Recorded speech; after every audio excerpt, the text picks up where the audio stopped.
Hi, good afternoon. Welcome back. I'm Jennifer Kent, Senior Director of Research with Parks Associates, and we're going to go ahead and get the afternoon session started. There was a lot of great insights this morning that I'm sure we're going to carry into our conversations this afternoon, and hopefully you enjoyed those networking discussions. This next session is all about the evolving DIY market and what it means for the smart home and residential security markets. Again, thank you to our sponsors. We couldn't do this without you.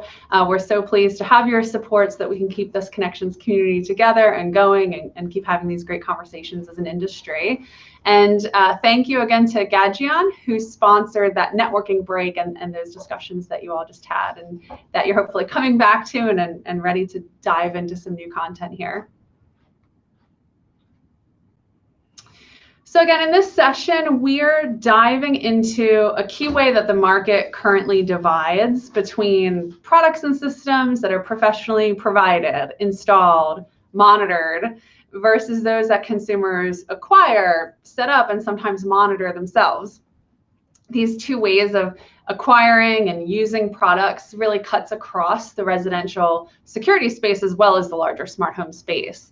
So during this session, I'm going to dive into a little bit of Parks Associates data on this point, and then we'll hear from Raya Sevilla, the SVP of Information Technology at ADT, with a visionary insight talk on the many new faces of home security, followed by a panel of leading industry experts on the impact of DIY on the smart home and security space. Then we'll break again for more networking discussion.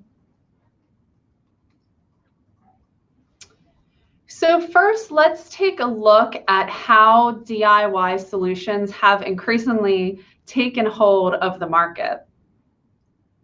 The installation method for newly acquired security systems and smart home devices has trended towards self-installation for several years. So as you can see here, this is again security systems that were acquired in the prior 12 months, so newly acquired systems. They've been slowly taking a larger share of the overall security systems market.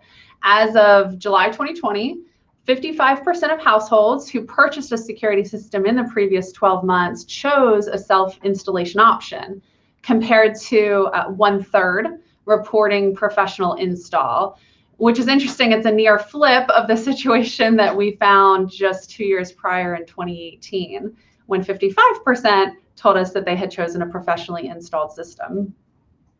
Multiple factors converge to cause this trend. DIY security solutions eliminate the cost of professional installation, of course, and in many cases have no fees or low fees for self-monitoring or lower fees for professional monitoring that are attached to those systems.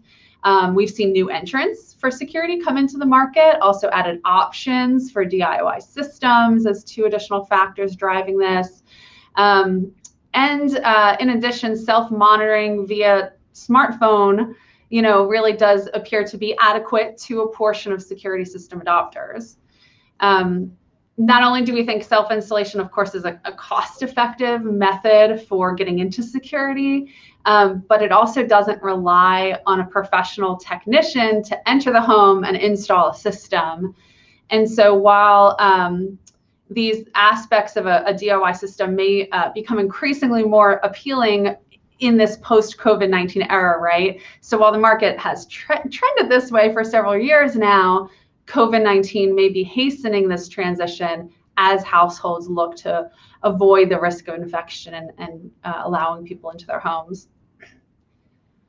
This trend does not look like it will abate anytime soon. 61% of those who intend to acquire a security system in the next 12 months indicate they are likely to self-install their system, with 39% indicating they would prefer professional installation. Now, if we look on the smart home side, similarly, smart home products are much more likely to be self-installed versus professionally installed. That varies by product category, of course. Products that require hard wiring or they're commonly sold through a service channel, are much more likely to be professionally installed. So garage door openers, smart thermostats, right, more likely to be professionally installed. Consumers tend, overwhelmingly to handle products like smart TVs, smart plugs, light bulbs on their own. And before you ask, what 10% of folks are getting a professional installer to put their smart light bulb in, you can assume that they acquired it, right, likely with a bundle of other devices from a pro install as part of a system, right? And so technically those were professionally installed, even though it's just a light bulb.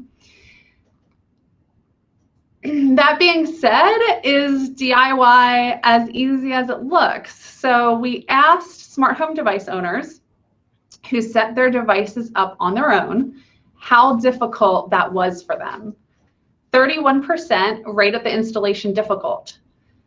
For the more complicated installs or installs dealing with wiring, again, smart garage door openers, outdoor light fixtures, in-wall switches and dimmers, things that you might consider getting an electrician for, right, or that deal with that wiring aspect. Difficulty rates are even higher. Higher percent of people rating those types of self-installations very difficult, right? 6 to 7 on a 7-point scale.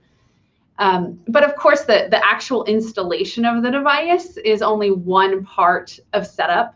So that initial setup and onboarding also includes other challenges like getting the device to connect to the router, configuring settings, learning how to use the device.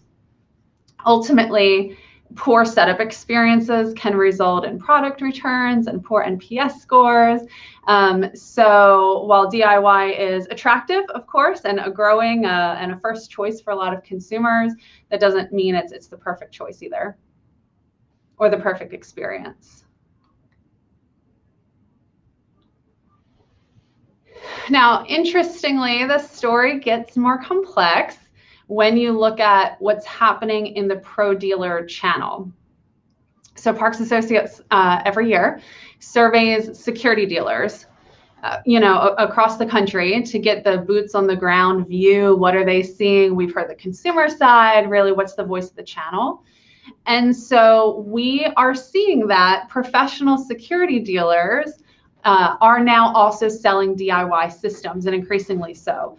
Now, you'll see that 100% of them here tell us that they sell pro-installed, pro-monitored residential security systems. That's a requirement to get into the survey. So all of our dealers are pro-install dealers, right, that come into our survey work. But among them, 40% report in 2020 that they are installing DIY systems, mostly with monitoring attached, but some without monitoring, and both of those options being up significantly from 2019. Now, we asked dealers who sell DIY systems. So this 40% of dealers who are telling us that they are selling DIY systems, why are you doing that? What is driving that for you? Why do you offer them? The number one reason that comes back is simply consumer demand. Consumers want them, so we sell them. They're asking for them. Dealers also tell us that secondary reasons really are that they make a good margin on the hardware, or even if they just break even on the hardware, they ultimately profit from the monitoring fees. So several different reasons that we're seeing pro dealers getting into the DIY market.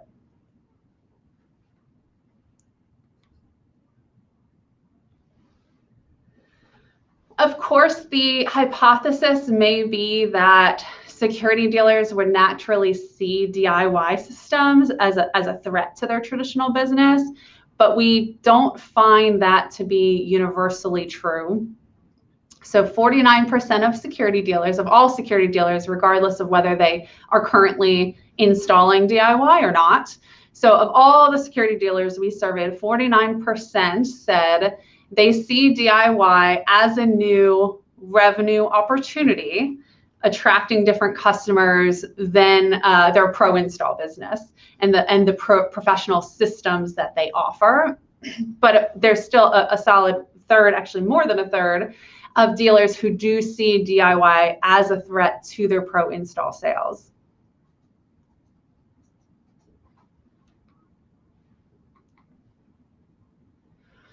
So we expect this push and pull of DIY versus pro, or DIY and pro, to continue to play out in the market. We're seeing that with some of the key players in the market. In early August, Google and ADT announced a new partnership where Google is buying a 6% stake in ADT for an investment of $450 million. Both companies have also committed to investing an additional $150 million each on co-marketing, product development, technology, training, right? In their press announcement, the companies highlighted the integration of Google's hardware and services into both ADT's DIY and pro installed smart home security solutions. And then just a few weeks ago, I'm sure you saw, Google announced the discontinuation of its about 3-year-old Google Nest Secure alarm system. So this may, raise questions about the staying power of the DIY security system market, but maybe it's also an opportunity for its DIY competitors to capitalize on Nest's exit.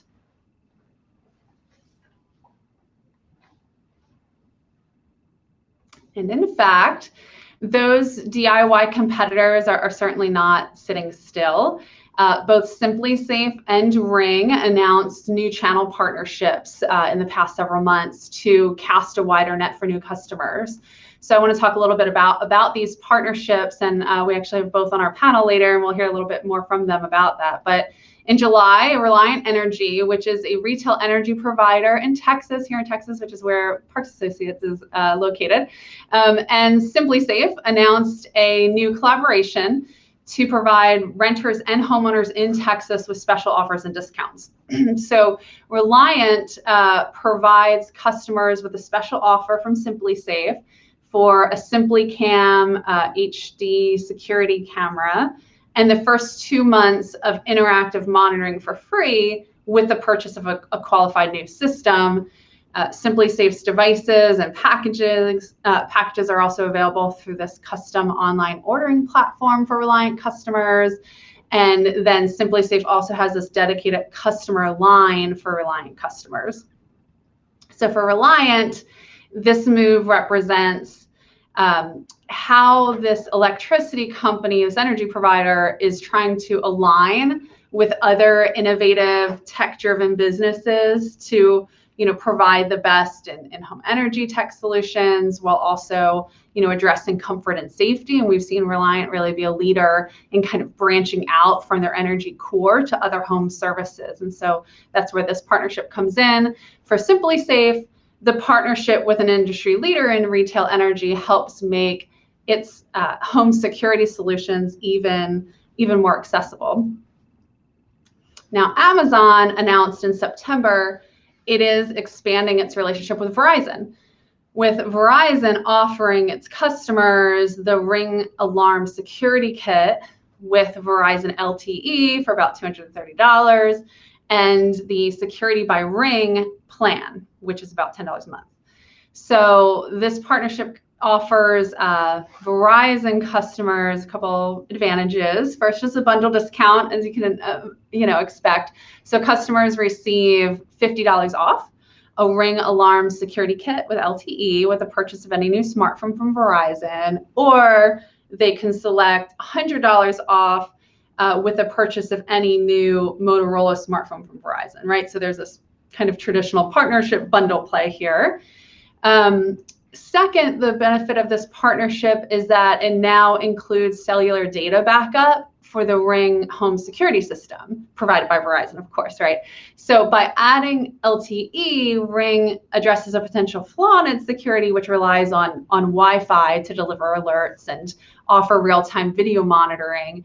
So for Verizon, combining their leading network with Ring's products and services really allows them to get more into the smart home tech and really expand into home security from Verizon's point of view.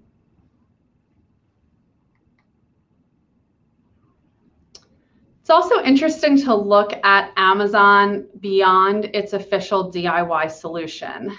So Ring, of course, right, to other smart products that can help householders feel safe enough without an official security system at all. In September, Alexa or Amazon announced Alexa Guard Plus, which is a 24/7 emergency helpline that can request medical, fire, police assistance on your behalf. So for about $4.99 per month, it offers both these alert and deterrence features. So for instance, on the alert side, Guard Plus offers, on the alert side, a sound of activity detector, which will listen for doors opening and closing or other sounds that might be associated with unwanted visitors when residents are away. And then Guard Plus offers deterrence features like triggering Alexa to play a recording of dogs barking if a security camera catches someone sneaking around the back of the house. And we just saw how powerful that audio deterrence can be from that great video from Vivint this morning. Just those little whistles, right, that are coming out of their solution, really acting as a proactive deterrent to stop crime and not just watch crime. I thought that was a great message from Vivint.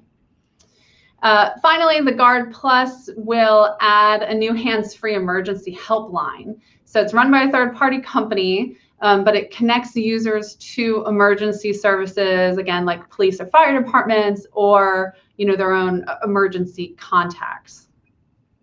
Amazon also announced support for Alexa Guard Plus from a variety of hardware players, including some that are playing in the DIY space, right? Also, some of these hardware partners include Abode, Wyze, Amazon's own Ring, of course, A3 Smart Home, Scout, and Resideo. So lining up a lot of partners for the service. But it does beg the question, at what point does a smart device become an alternative or replacement to a full security system? With what base level of features, base level of services do consumers feel safe enough?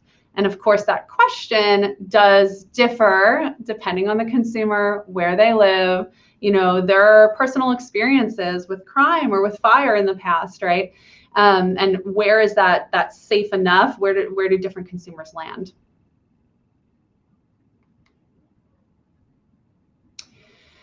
This boils down to the big question of the industry that the industry is grappling with currently. Does DIY expand the market? Will the pie, or the egg in this case, get bigger for all players? Does DIY reach new customers that may someday upgrade to a pro install system? Or does DIY eat into the pro install market? Right? And whether it eats into the pro install market or not, does this all mean more business regardless for monitoring services? So we'll be diving into this in more detail in our panel discussion later in the session.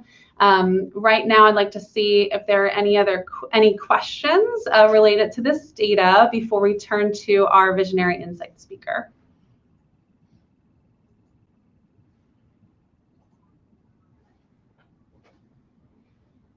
Okay, and we have some questions coming up here. Is the Google ADT deal or the Dish OnTech launch big tech failing to get in the home with pro installs because DIY smart home is just too complex? So essentially, I think if I'm reading this correctly, is it saying that Google's failed in being able to get into the home with DIY because it's too complicated, and so they're looking to get into it through pro install? I mean, I think that that's definitely an advantage, right? Both Google and Amazon now will have channels to the home through pro install channels, right? So Amazon's got Amazon Home Services and a way to offer customers installation options. Google, in aligning with ADT, now has access to a whole network of pro install dealers as a new way to get its equipment into the home. So I think that those are great advantages. Any other questions? Okay. Well, so in just a minute, we're going to turn to our speaker, Raya Sevilla, who's from ADT. We're going to bring her in just a minute to hear her visionary insight talk. And then Raya and I are going to have a conversation, and then we're going to open it up to questions from the audience as well. So please be sure to get your questions in, as well as I think we have a few polling questions in the polling tab, so you can take a look at those as well.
Okay, we're just about ready to bring in our Visionary Insight speaker.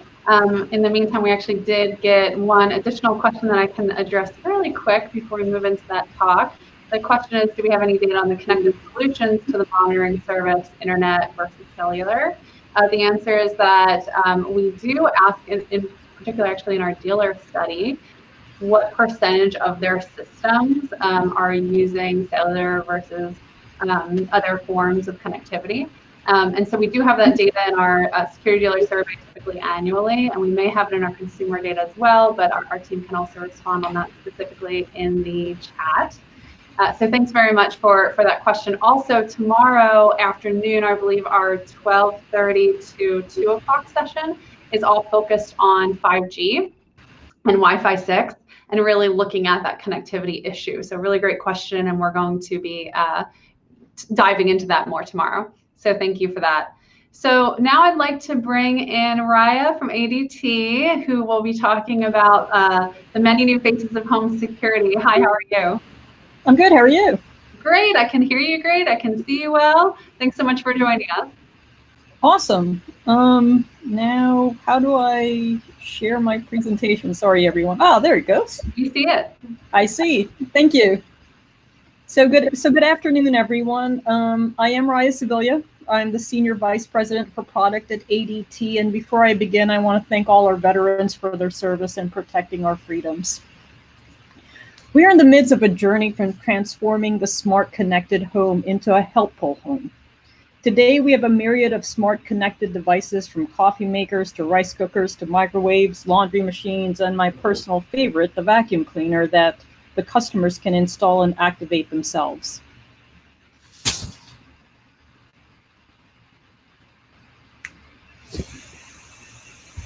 One of the definitions of smart from the Webster Dictionary is operating by automation.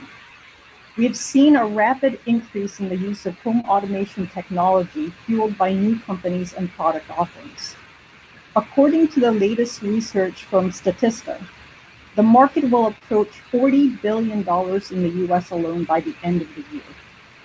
Over half of current homeowners plan to buy smart home products to increase the resale value of their homes. A number of factors contribute to the rise in consumer interest around smart home products, including decreasing price points, household cost savings, and an overall need for convenience and safety.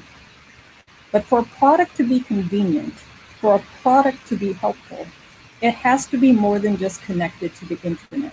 It has to be more than automated via schedule, automation, or routine. A smart, helpful home is more than being able to control your lights, box, thermostats via a mobile app. It has to learn about you, your home, and where appropriate, take action on behalf.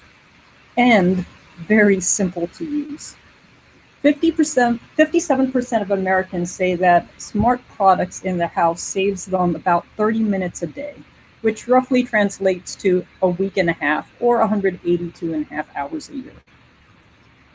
My current favorite smart device is my vacuum cleaner. It's a time saver.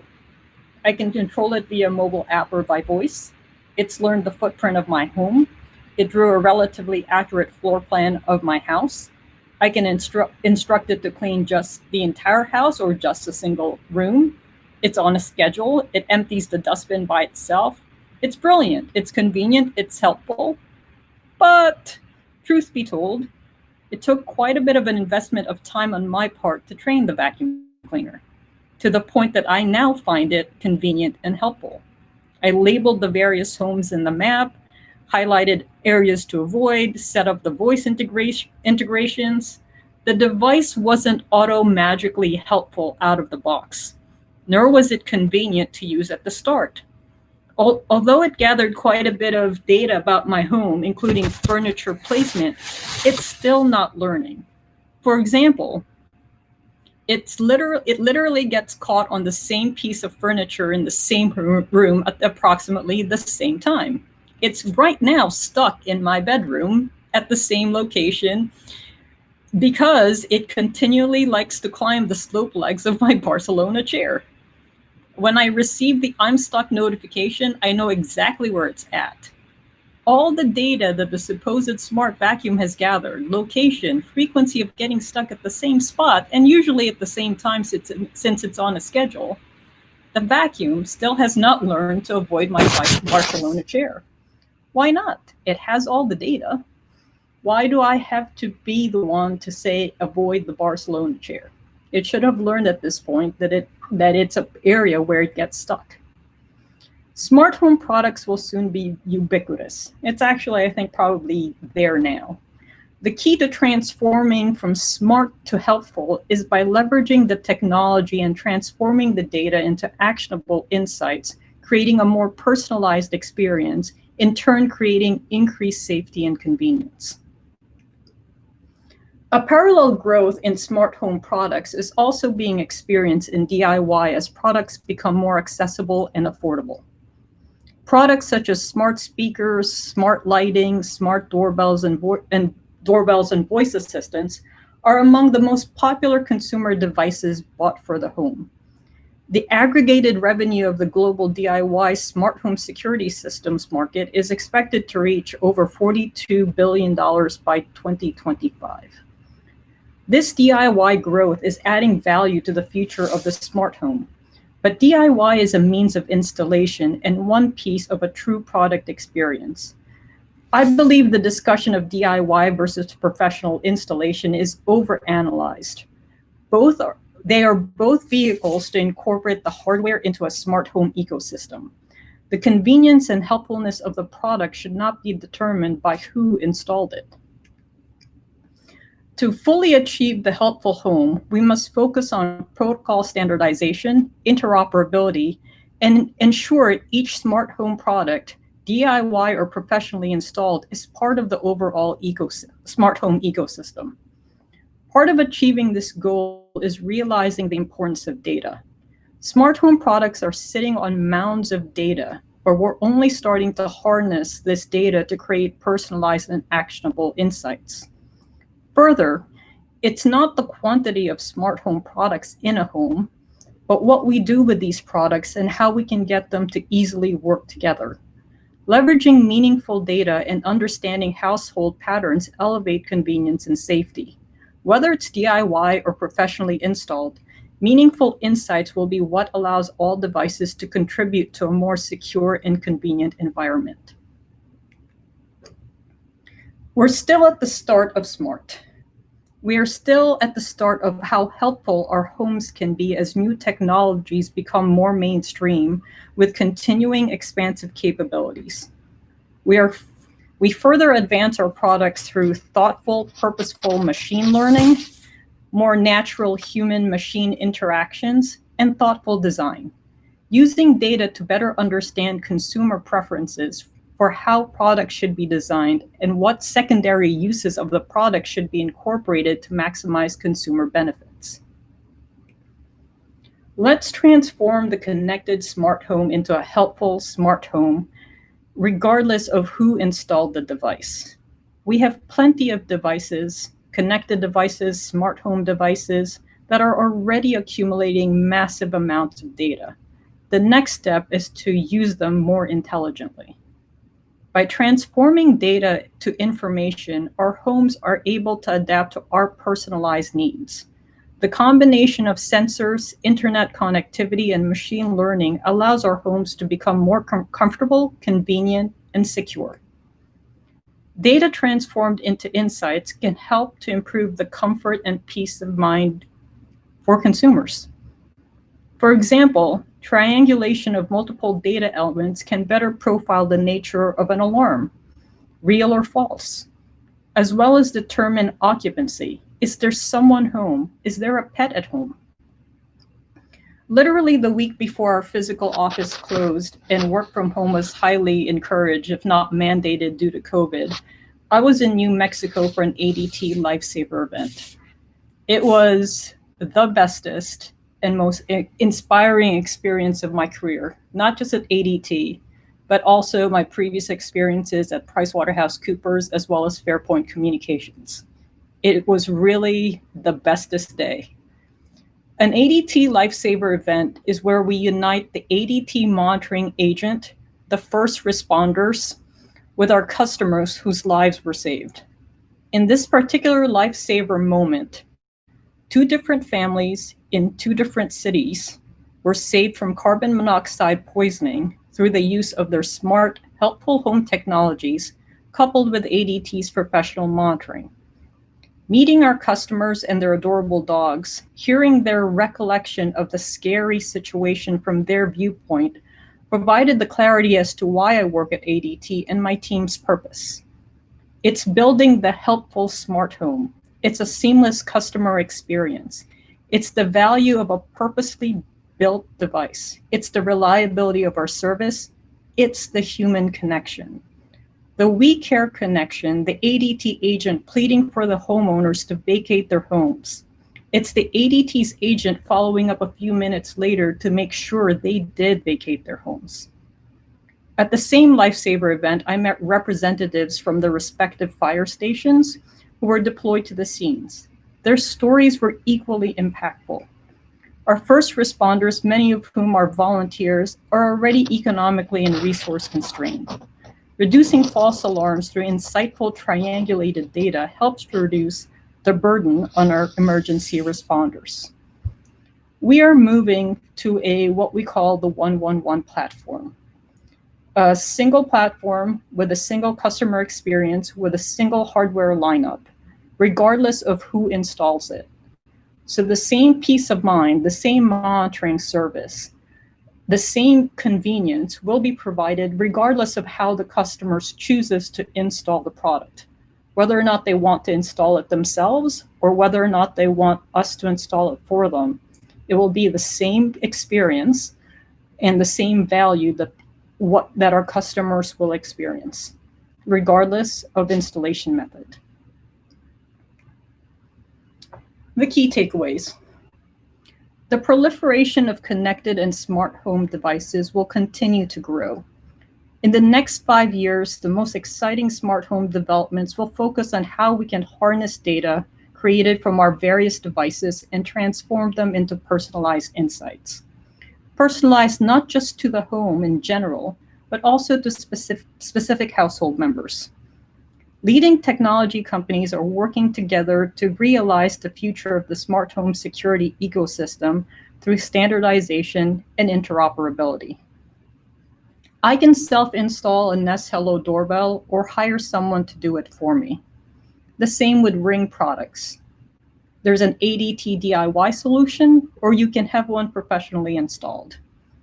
The value and helpfulness of the product should not be dictated by who did the install. Who does the install is a factor of comfort level, convenience, economics, motivation level, and time. Some people are comfy drilling through masonry. Some are not.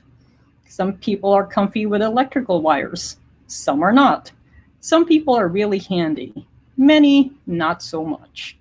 The product doesn't become dumb, in air quotes, or less smart because it was a self-install, nor does it become more intelligent because it's done by a professional. Whether the device was self or professionally installed, the helpfulness and peace of mind from that product experience should be the same. And let's not forget the importance of the human connection. The same professional monitoring center, the same monitoring agent, handles alarm events without knowing who installed the device. My personal lesson learned from the ADT Lifesaver event: the products and services we create should be more helpful, more intuitive, and simpler to use. But during a crisis, during a life safety moment, the most powerful service we provide is the facilitation of a human connection, a caring connection between our agents and our customers. It wasn't just the security panel or the carbon monoxide detector that got the families and their dogs out of their homes. In fact, both families wanted to turn the alarm off. It was their first instinct. They wanted to switch it off because they thought it was false. It was the persistence of an ADT agent and the timely response of the emergency responders that saved their lives. As we enjoy the convenience that smart, helpful products afford us, let's not take for granted the importance of the human connection. Thank you.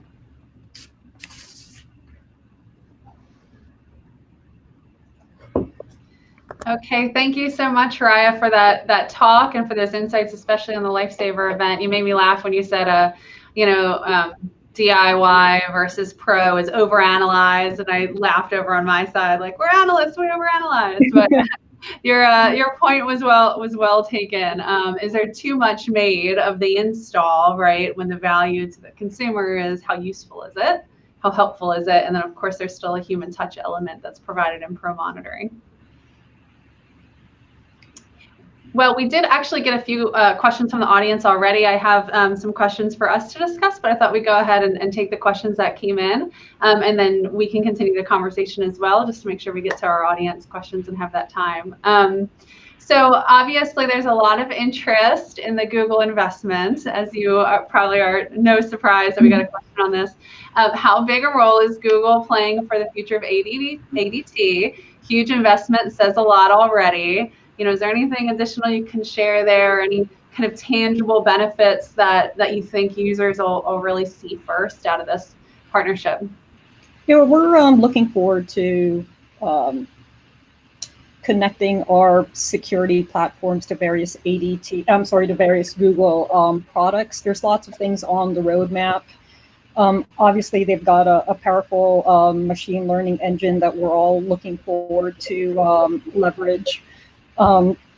They've got voice assistants and cameras. So we are looking forward to integrating quite a number of our product suites together. So more to come on that. Okay. All right. Great. You also talked a little bit about, you used the term ubiquitous in your presentation, right? That smart home's going to be ubiquitous, or might already be there. And we did have a question kind of following up on that. Is smart home going to be ubiquitous in the future, like utilities, broadband, cellular? And I think the same person, is a little slightly different, but is DIY actually helping build awareness of smart home? And will there be a hub in every home that increases penetration of security? So does DIY actually help, increase the awareness for the market overall? I think it does. There's so many products out there that's so simple to install at this point. I'll take the voice assistant. Whether or not it's the Google Mini or an Echo Dot, you pretty much just plug it into an electrical outlet, download the app, and it's magically up and running.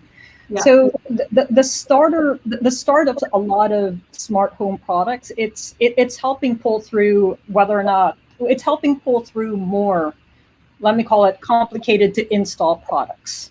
Right? It's the thermostat, for example. I actually don't know a new home, especially whether or not a new construction or a newly renovated home that doesn't have a smart thermostat.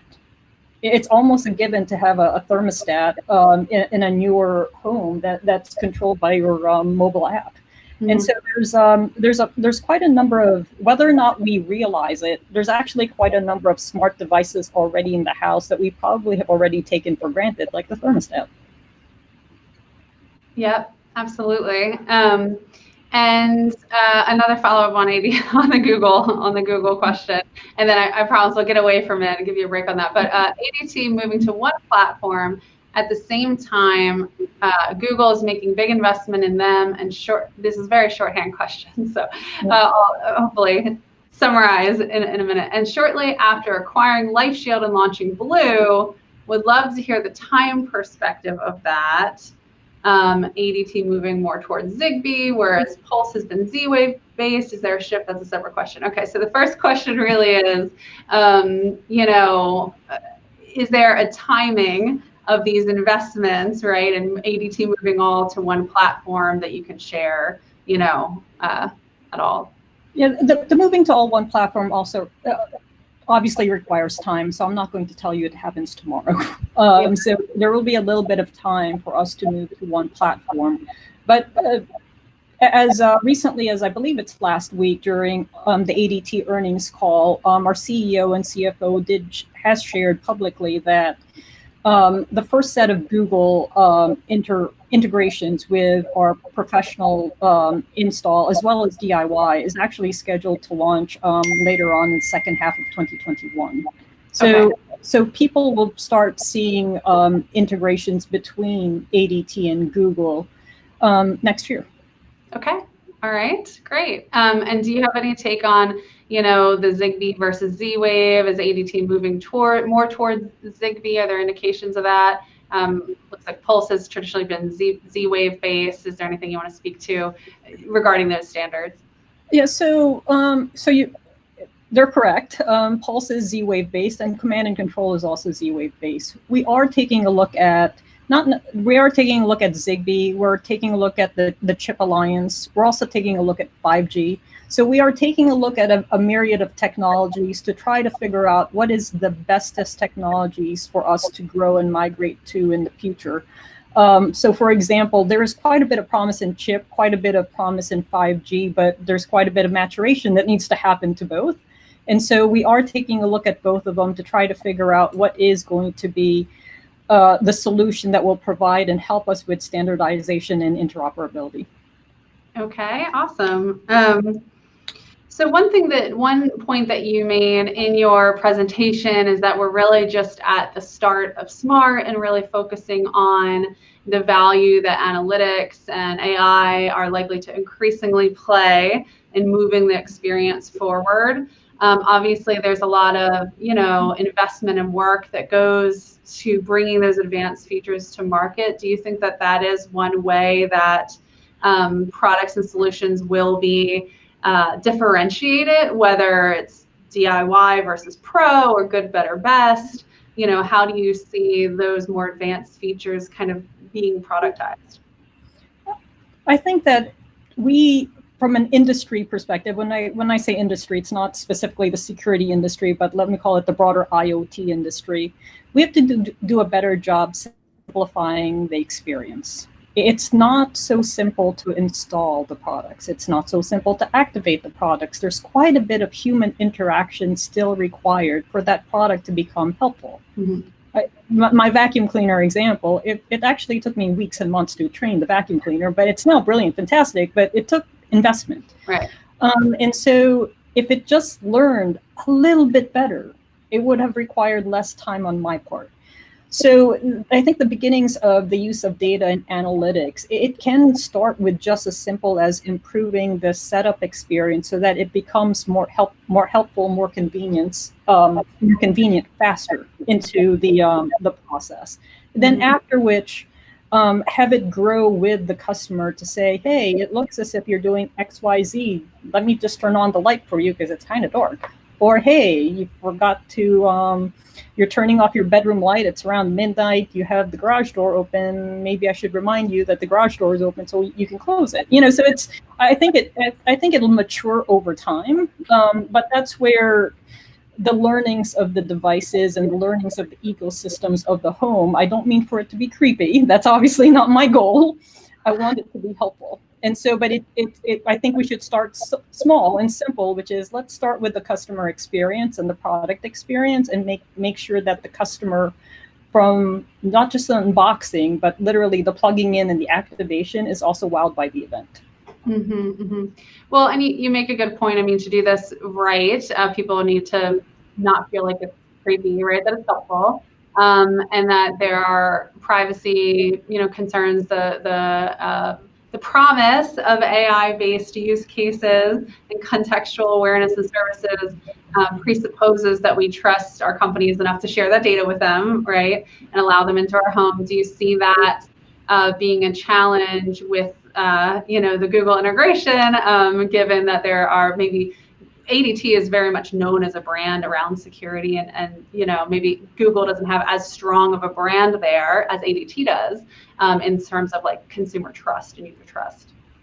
Privacy and security is paramount, no question about it, and everything is an opt-in. It's not an automatic opt-in. The customers have to opt in pretty much for everything, and what we're struggling with, like a good struggle, is we want the customers to opt in at a device level. We want the customers to opt in at a person level. We want the customers to opt in at a location level. So if you actually start to envision the screens, it becomes pretty much very frustrating. It's like, how many things do I have to opt into?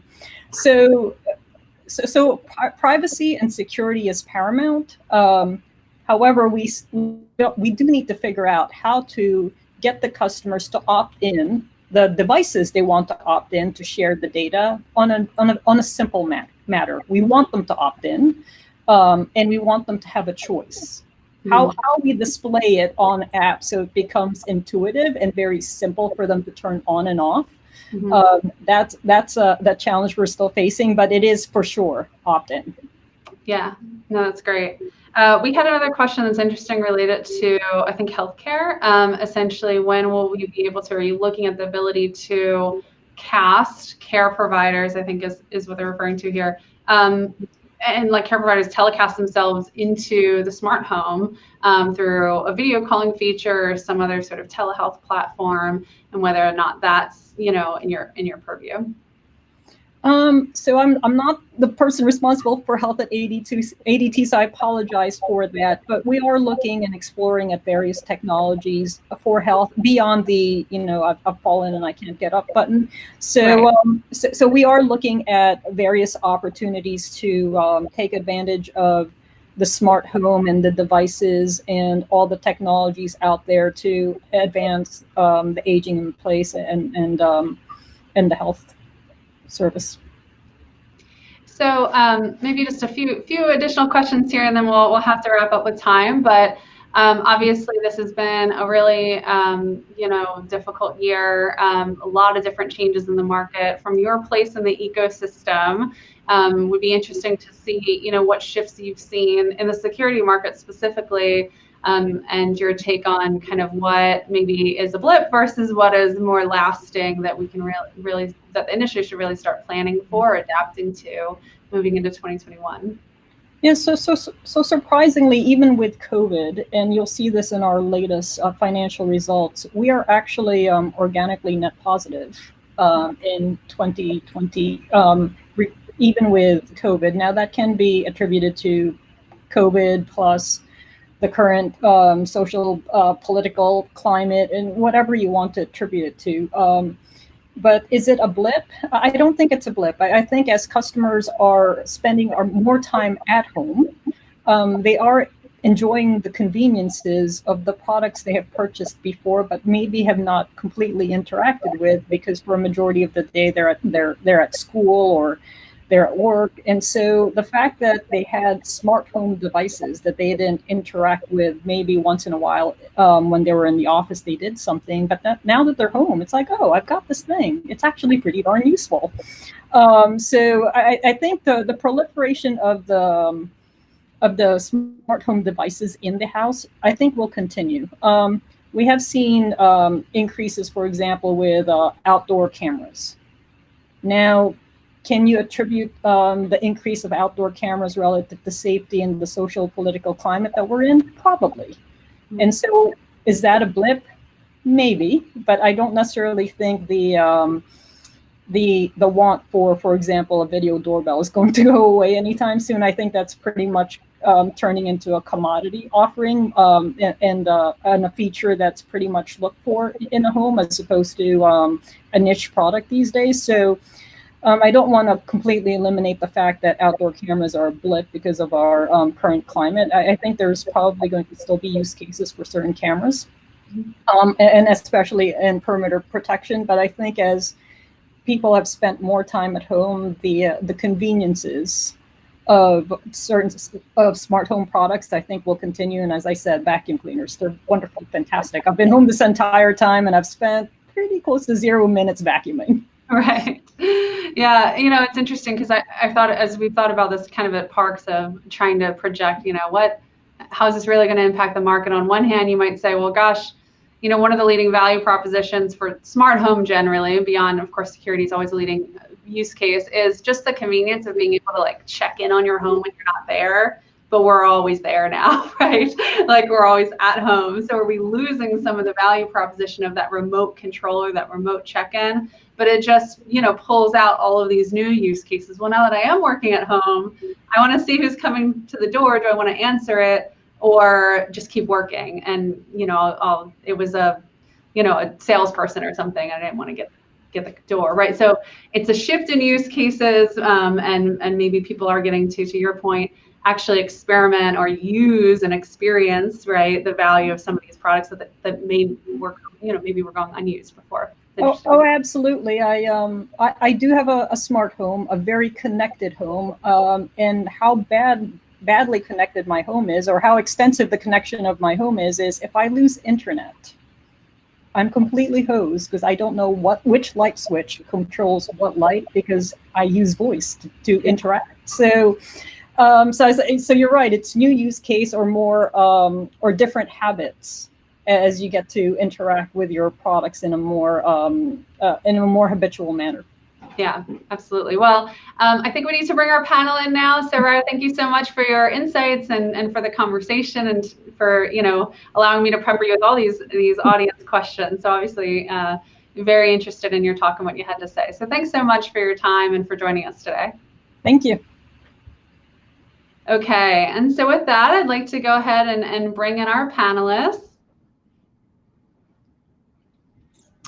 And so this next panel really picks up exactly where kind of we left off, talking about the impact of DIY on smart home and security.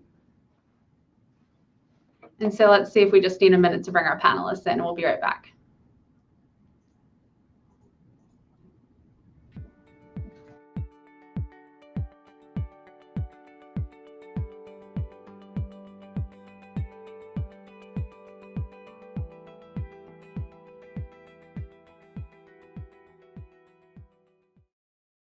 Hi, I'm Jennifer Kent, Senior Director of Research at Parks Associates, ready to start our next session here. We have a great panel of experts from across the security and smart home spaces to talk about DIY and the impact of DIY solutions and services on the residential security and smart home market. So I'd like to start by having each of the speakers introduce themselves and their companies, and then we'll get going on our topics. So I'd like to start with Mark Burson with the NICE Group. If you could go ahead and introduce yourself and your company. Awesome. Thank you, Jennifer. My name is Mark Burson. I'm the Vice President of Marketing and Product Management with NICE in North America. I joined the company last year in December of 2019 out of a passion that I have for smart home and IoT devices. And I'm responsible for 3 unique brands as well as the convergence strategy in North America for NICE, Abode, and High Security. But globally, we also include Alero and Fabaro brands in our portfolio. And as a preeminent player in smart home and building automation, NICE is really focused on simplifying everyday movements. And we do that by looking at day-to-day gestures and interactions, and then building products and services to provide seamless integrations to improve the quality of life. So from a DIY smart security brand like Abode to a professionally installed smart home system such as Fabaro and NICE, we provide solutions that meet the vast needs of our customers. Additionally, through our high security brand, we offer what we call hostile vehicle mitigation or anti-terrorist barriers. So we're really focused on perimeter security in that space. Thank you, Mark, very much for that introduction. Next, I'd like to bring in Mike Harris from Ring. Hi, this is Mike Harris. I'm with Ring, video doorbell company that everybody I think knows. I'm part of Amazon, have been part of Amazon for about 2.5 years now. Within Ring, I'm responsible for the Ring Alarm product line. So all the engineering, product, and operations of Ring Alarm, our security system for inside the home. With that, I'll pass it on to the next presenter. Thanks everyone for joining the discussion today. Thanks to Parks Associates for keeping this going. And especially the sponsors for sponsoring this in spite of being remote. Hopefully we can all be together again next year. So my name is Chris Johnson. I was the founder and president of LiveWatch. We were arguably the pioneer of DIY home security. We started over 15 years ago. So I've seen a lot of change, not only in the home security and smart home space, but specifically in DIY. And in fact, many years ago, we stopped counting the number of competitors that came and went. Anyway, we ultimately sold the business to Brinks a few years ago, where I stayed on as the president of our direct-to-consumer division and our chief strategy officer. In fact, my role with Brinks just changed this month. I'm transitioning to a new role as advisor to the CEO. And we brought on a new chief product and strategy officer, Min Kang. She's from Samsung. So we're excited to have her as a new addition to the industry. For myself, I will start focusing on new opportunities and strategies in the connected home space, both at Brinks and outside of Brinks. Brinks is unique because it is a national provider offering both in-home and DIY installation. We were able to leverage those DIY capabilities during COVID, for example, but we're also actively working to expand our smart home capabilities here at what I would say is the beginning of a transformation that's underway to support both our direct-to-consumer and dealer partners. So happy to be here with the panel of industry experts. Thank you. Great, thanks, Chris, and thanks again for joining us and for that great context on your role at Brinks there. Next, I'd like to bring in Brett Juergens from Notion. Hey everybody, this is Brett. Thanks for having me. I'm one of the two co-founders and the CEO of Notion.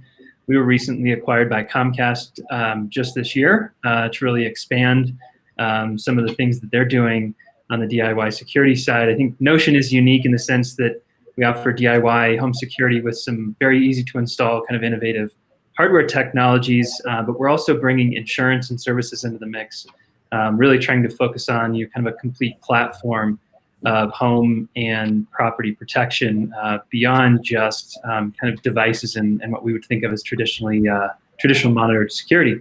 Thanks for having me. Looking forward to the talk. Matt, come on and tell us a little bit about yourself and about SimpliSafe. Excellent. Thanks so much for having us, Jen, and thank you all for joining, particularly those observing Veterans Day. Just wanted to quickly thank you for your service. Matt Wolf, I head business development and partnerships for SimpliSafe. We're a smart home security company with a singular focus, which is making home a safe and secure place for everyone. We've pioneered an approach over the past 10 years, that makes it possible for anyone that wants peace of mind to be able to get it easily at a reasonable cost without any hassle. This approach involves creating our own user-friendly and intuitive products and services that offer comprehensive protection against perils like theft, leaks, frozen pipes, and fire without locking customers into a long-term contract for monitoring. Customers can select among 15 SimpliSafe designed sensors and devices and cameras to configure a system that is shipped for free and works and protects right out of the box. Once installed, customers can enjoy the highest rated home security mobile app in the Apple App Store that SimpliSafe engineers designed. And whenever they choose, they can subscribe to professional monitoring among one of our plans that we offer. Our approach has been very well received over the past decade, as SimpliSafe now protects over 3 million Americans, as well as over 100,000 businesses of various sizes. And in these uniquely challenging times, this year, we've seen really strong and heightened demand for our services. My team at SimpliSafe is focused on cultivating partnerships that expand the universe of customers that choose home security, as well as developing new opportunities for customers to get more value out of our services. And great to be here, and it was great to see so many of our partners trying to participate today, and hopefully they'll get to listen to the recording as well. Yeah, absolutely. Thanks, Matt, for that introduction. Thank you all for being here. I'd love to just start with the fact that over the past 5 years, there has been really an explosion of home security options, right, that consumers can choose from self-install, self-monitoring, traditional, of course, pro install, pro monitoring, even smart home devices that may compete with to an extent or be a proxy for providing consumers that security, that peace of mind. So I'd love to understand fundamentally how you see the change in this market and what this real kind of dynamic shift in what has been a pretty static market before that really means. And let's start with Mike. Yeah, I think we're going through a bit of a transition, but really at the core of it, it's about offering consumers choice, giving them a number of ways to bring the technology that can make them feel safe and secure into their homes. For us, with Ring, we really started as a DIY company, but we've extended beyond that. So now you can get professional installers to come into your home. There's a variety of different ways that you can bring Ring to your home, whether that starts at the front door, starts at the curb with, smart lighting and our camera products, or all the way into the, security, system that's inside the home itself. At the end of the day, I think Raya said, well, there's the installation choice, but then there's ultimately what you use the product for afterwards, and how, whether you choose to monitor it yourself or ultimately have that, trusted third party who's monitoring it in case, you're not able to get to your phone or you need that that person to talk to about the problem that you're having. So I think for us, it really starts and ends with consumer choice. Mm-hmm. Absolutely. So Matt, maybe same question to you, and I'd love to kind of take one of the key questions of the industry kind of head on. Do offerings like yours, right, represent an expansion in the market for home security? You're looking at new customers, or are you really competing head to head with the more traditional approach to the home security market? Yeah, I think to go back to the slide you shared earlier, I definitely think it's the egg is getting bigger, and it's not that scary shark eating the seagull. So I think it is expanding, the market. More than half our customers at SimpliSafe are new to the home security category, and it's not simply swapping out a Brinks or an ADT sign for a SimpliSafe sign. Just because consumers have a willingness to order and install products independently, it doesn't mean they want the responsibility of when an alarm gets triggered to be on them.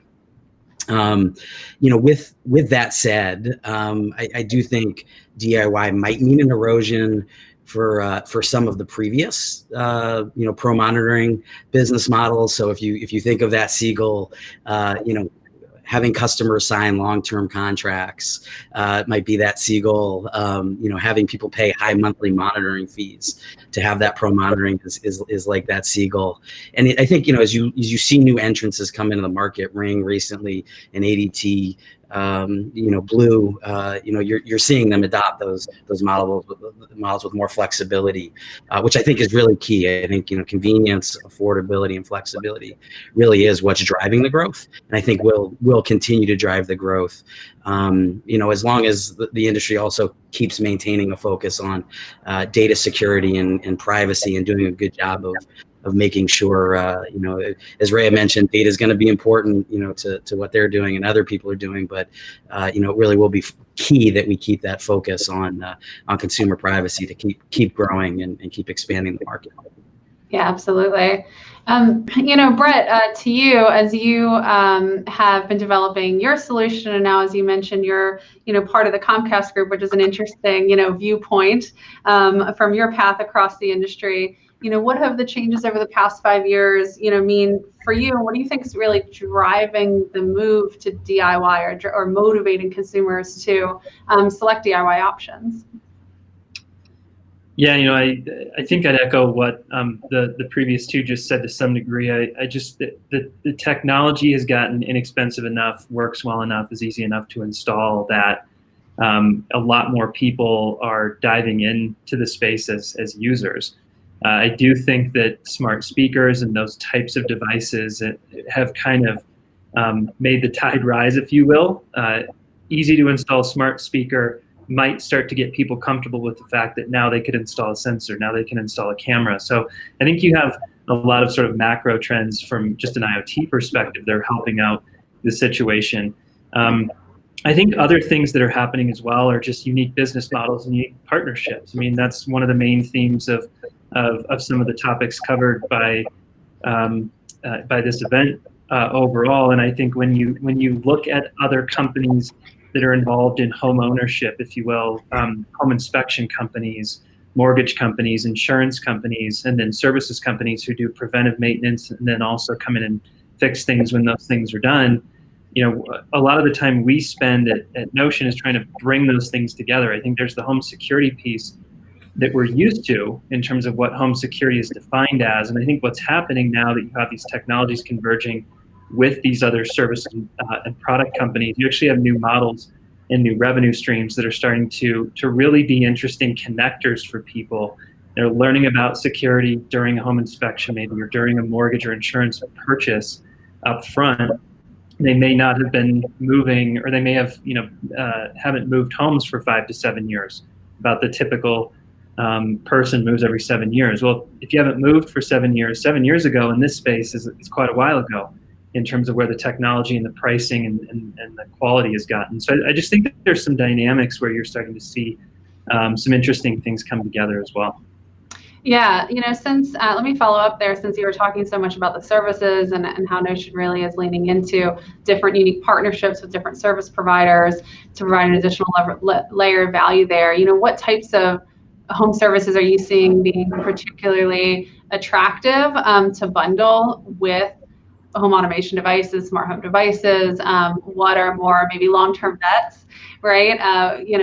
What do you think are kind of the services that rise to the top there? I mean, I think an obvious one that we think about all day long, given how many insurance partnerships we have, is water related. So when you think about home security, you think about fire and theft. At least I think most people do. We're really working down a path where dispatch can be provided for any peril that a home may have. And you obviously wouldn't send a policeman to your home if there's a water leak, but you would want to send a plumber. So for the last about year and a half, we and some other companies are doing this too, which I think is awesome.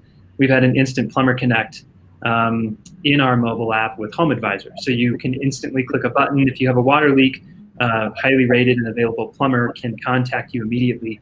We really want to take that kind of thing to the next level. And when we think about home automation and its connection to security, we really just think about security as anything that could go wrong, and not just the life-threatening events, but a lot of the things that actually happen a lot more often, right? Frozen pipes and water leaks are pretty high on that list. So that's one kind of easy example to provide. But I think that there's other types of information that can start to be combined together, and this goes back to the data conversation. Can every company on this phone call start to provide data about weather and about the severity of hail in a specific area, and the possibility of getting insurance companies and repairmen involved to fix roofs, to move cars inside before it hails? I mean, the opportunities we have once we connect to your home with a primary use case of home security, that expansion of what the definition of security means, I think is a really fun area, kind of looking out at the next 3 to 5 years in the space that I also think will drive more adoption and actually enlarge the pie here. Yeah, absolutely. Really interesting. Well, let me bring Mark in. So Mark, you mentioned about how under the NICE group, you've assembled all these different brands that kind of represent security or peace of mind, home automation, perimeter, premise security in different ways. How do you differentiate between a DIY versus a more professional type solution for the customer? How do you message how those solutions are different or reach the different buyers? How can consumers really understand what the differences are there? For NICE, really, the way that we differentiate, it's all about complexity and function. So for the DIY side of the business, like brands like Abode, the product and services in general just need to be completely simple to install, program, and use. Our professional offerings from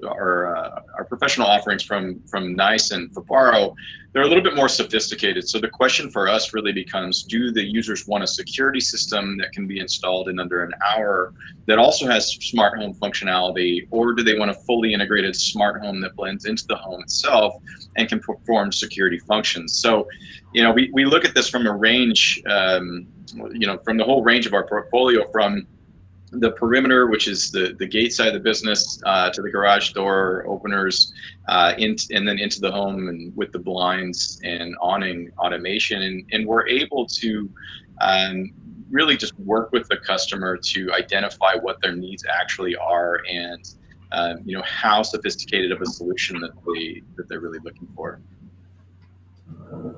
A bit about the actual purchase process there for the consumer. Do you sometimes have folks who come maybe to one brand, right, thinking that they want this, but they're really actually someone who needs the professional install, and you can kind of move them up the chain there? Or really are your different brands kind of identifying their customer set and going after the segment that makes sense for that product offering? Yeah, that's a great question. With a business like ours, we have a lot of brands that overlap. And so if you look at it from the perspective of Abode and Vibaro, you see an overlap of customers, specifically as we start to get into the functionality. But we really help our customers by asking questions. And most people, they know what they want, but they might not know exactly how to accomplish it or even where to start. So we like to ask questions and probe to help guide someone through to what their answers suggest they need. And we found that on the DIY side, we're definitely able to build more precise bundles while also helping customers save money by not adding things that they don't need or adding in any hidden cost. It's all transparent upfront, and that really helps to build more trust and loyalty between us and our customers. Sometimes I think though that you have a user that ends up answering the questions in a way and is guided into a particular bundle or option that does want something more. And so when they're looking for more functionality, that's when we start to see them asking more questions or asking for specific sensors or things like that, because they have a more clear understanding and idea of what they're looking to do. And that's when we would move them over into Nice or Vivaro. Chris, same thought to you. Thanks, Mark. When you're thinking about differentiating products, right, and services, do you see the DIY customers as a different customer than the pro customer? How do you really differentiate what pro offers, for instance, right? And do customers come in with different expectations if they're looking for something that's a little bit more DIY versus the full professional type system? Yeah, no, that's a good question. I mean, in the previous presentation, I think that Parks Associates showed the data that 40% of dealers have done are doing DIY, and the answer was because the consumer was demanding that, or there was an expectation. But I think the further question is why, right? So the consumer's demanding it. I agree with Mark. I think they know what they want to accomplish, but it's up to us to really simplify the solution. And I think it's an oversimplification to say it's just about the installation, because when you think about DIY, it's not only the initial installation, but it's ongoing maintenance and use of the product. And so I really think that we have to take a very strict approach as an industry about what we're referring to as DIY, and it's a bit of a misnomer because some DIY systems are self-monitored and others are pro-monitored, and I think everyone's making different distinctions. But when you talk about these market segmentations, I mean, there are some really clear ones. For example, if somebody wants outdoor cameras, generally speaking, outdoor cameras are not suitable, in my opinion, for a DIY installation, at least not yet. I think we'll get there. But there's also, as Mark mentioned, a question of fun. And if they want a very simple solution, a single point solution or an expanded solution that can protect their home when they're home or away or stay connected through video, that's one thing. But if they really want a true home integration, a lot of that is during the setup and activation process. It's not necessarily the hardware that I install. The worst thing that we can do is go in and install a system with all these capabilities and then expect the end user to then set up all the rules and the scheduling and everything else. We know it doesn't happen. So I think as an industry, we need to really determine what that segmentation means and what we can do to serve all those segments where they want to be. Because, to answer your first question about cannibalization versus expansion, I think the answer is yes. There will be some elements of the business that are cannibalized, whether it's the business model or a certain way of doing business now. But overall, I think it's net positive, the investment that's happening right now. Mm-hmm. Absolutely. Awesome. Thank you, Chris. Well, so one thing that has kind of been a standard characteristic of the traditional security market and the traditional security solution is the panel in the home, right? That the panel used to be the central control hub. Certainly the way that the security company is controlling the devices, right, and communicating the data right back to the monitoring center. Today, really the hub can be anything in the home, right? It can be a panel, it can be a smart speaker, it can be a smart thermostat, right? Some smart thermostat brands have come out to kind of try and be the hub in the home.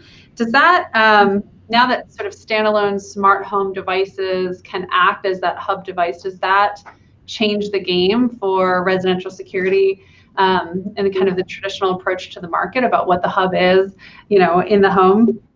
And does it change the value proposition there? And maybe we can start with Brett and your take on that. Yeah, look, my opinion is yes. I think we've always thought that notion that you've there's connectivity through a hub, and then there's interaction with that hub, so to speak. And what do you need for what purpose? The panel aspect, arm, disarm, home and away, those kinds of features and functions are in your pocket now, right? You have a smartphone. You don't really need a system, an access point, if you will, into the system, into customizations in the home. If you have your smartphone, maybe we can do some of that on the TV. Maybe we can do some of that with a smart speaker going forward as well.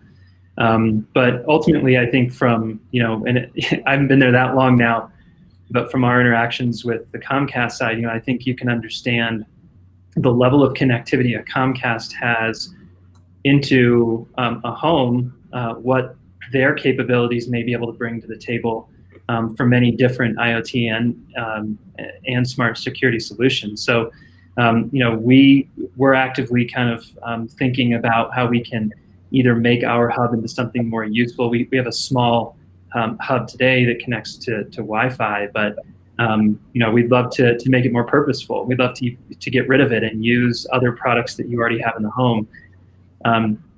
Some conversation around standardization of protocols is potentially necessary as we think about the easy ability to do it. But this goes back to something that Chris mentioned a little bit, and I've heard him talk about it before. The end user shouldn't know about a hub. They shouldn't care about it. They shouldn't have to deal with it. They shouldn't have to worry about it. And so however we can make it easier and more streamlined, that's the right solution, whether it's a hub from us or somebody else. That's more of the right answer. Yeah, that's interesting. I mean, you're right. The communications piece and the control piece and the hardware piece, if there needs to be hardware at all, really can be disaggregated at this point and aren't necessarily, all coming from the same place. Of course, the idea of the hub and having a control point also, to an extent, talks to a position of a company's kind of leverage in the home, right? With the panel anchoring the perhaps professional security monitor in the home. With a company like Comcast, you might be talking about the router, right? Just baking it right into that gateway, the Wi-Fi router. And of course, for the tech giants, might be those smart speakers. So let me also ask, Mike, how you see kind of these dynamics and the changing perhaps placement of that hub control place really impacting the security market. I think what is important is kind of differentiate between some of the smart home functionality versus traditional security.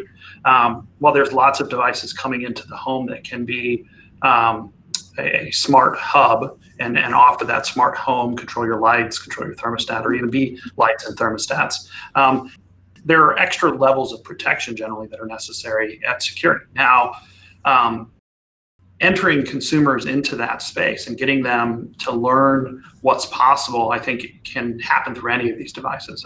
Obviously, within Amazon, we have tens of millions of users with Echo devices out there, and bringing functionality like Alexa Guard and Guard Plus to them gives them peace of mind and security, whether it's detecting glass break or offering help services. But ultimately, we can then continue to offer more capabilities, because then what we can bring is battery backup, LTE backup, cellular backup through text messaging, layers and layers of security. So even if you have a power outage, even if you have an ISP outage, which happens every day, all day to consumers, you're still protected. And I think that's where there's will long-term remain a differentiation between anything as a hub and then true security first products.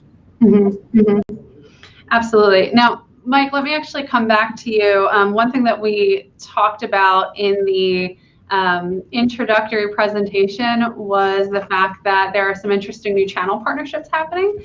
And I called out, the Ring partnership with Verizon in particular. Can you expand a little bit about, what innovative channel partnerships mean for, players like Ring, and how maybe you're trying to diversify how you get into the market?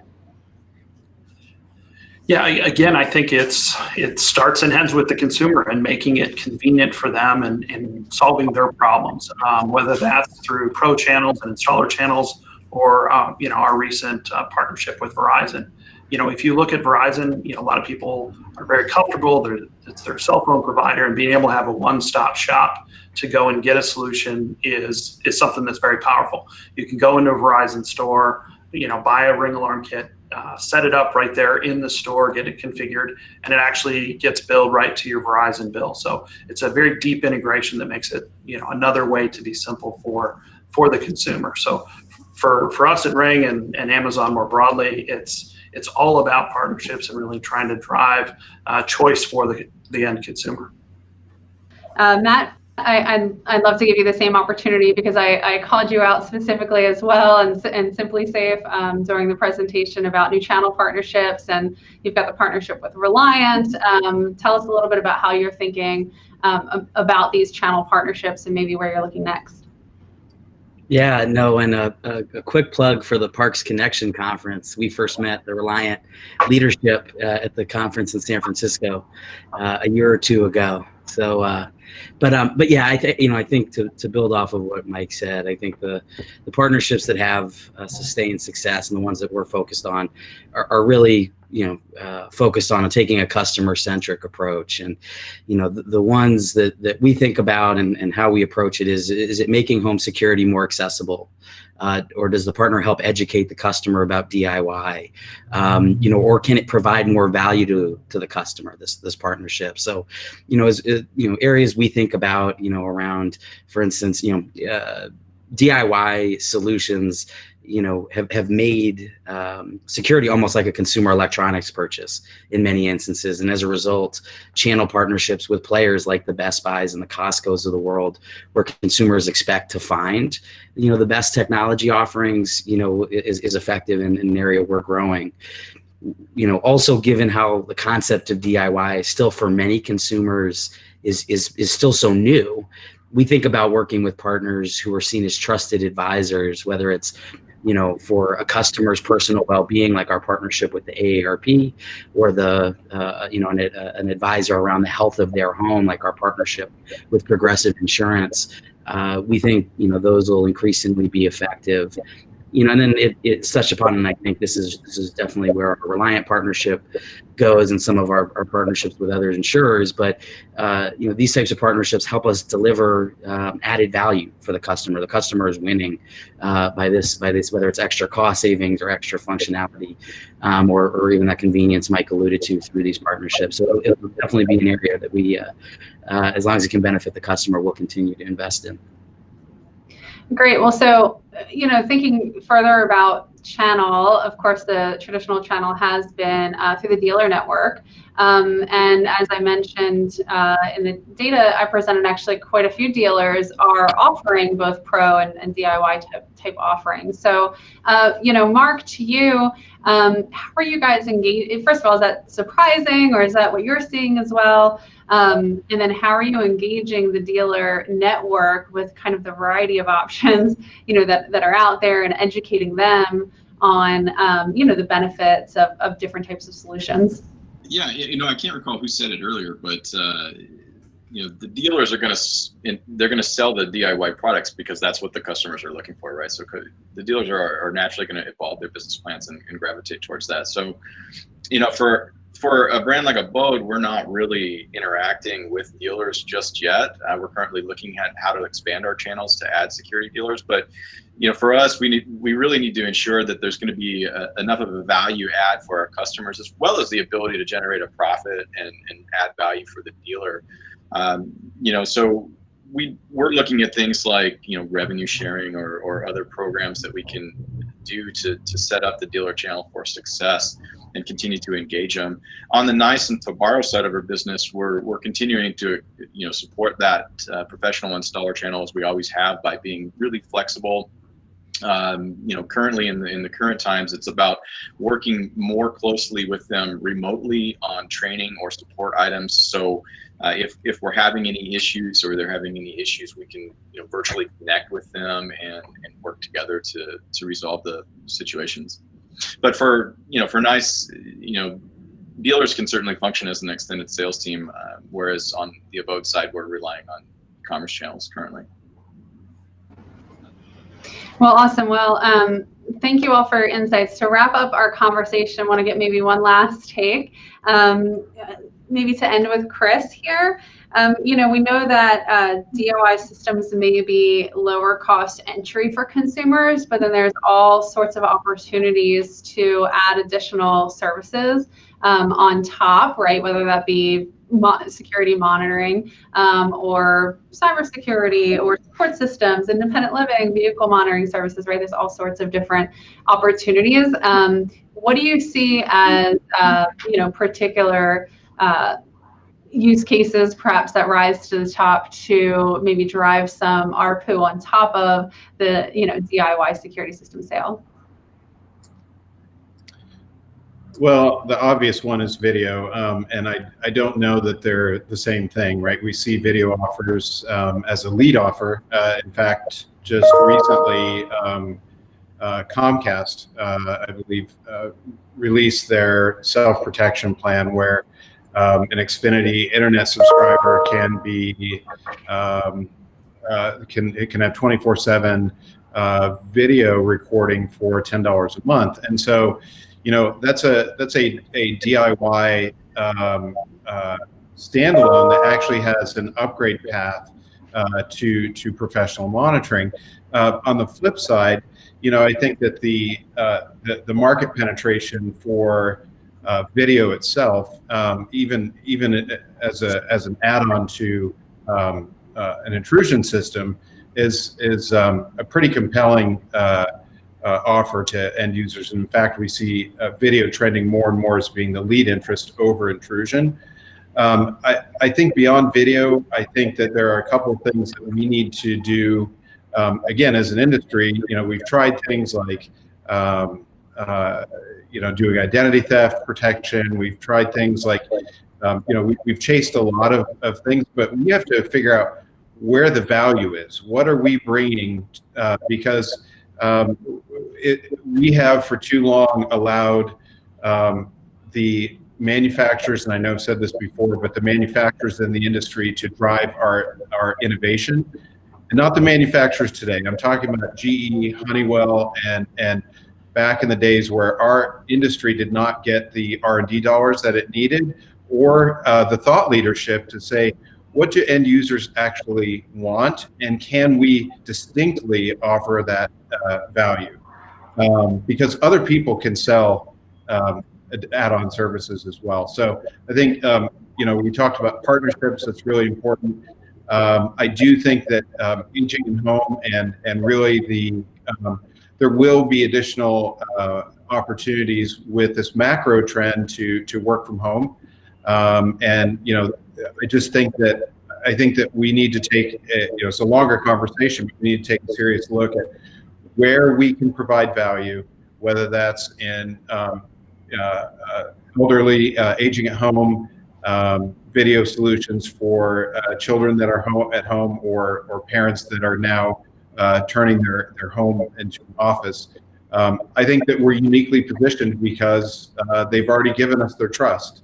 And I think there's a lot of room for expansion there, but we need some thought leadership in that way, and I think there's a lot of opportunity. Yeah, absolutely. Well, we need to actually wrap up there. In fact, our very next session is going to be talking about independent living and caring for people in their homes. So that was a perfect segue, Chris. Thank you.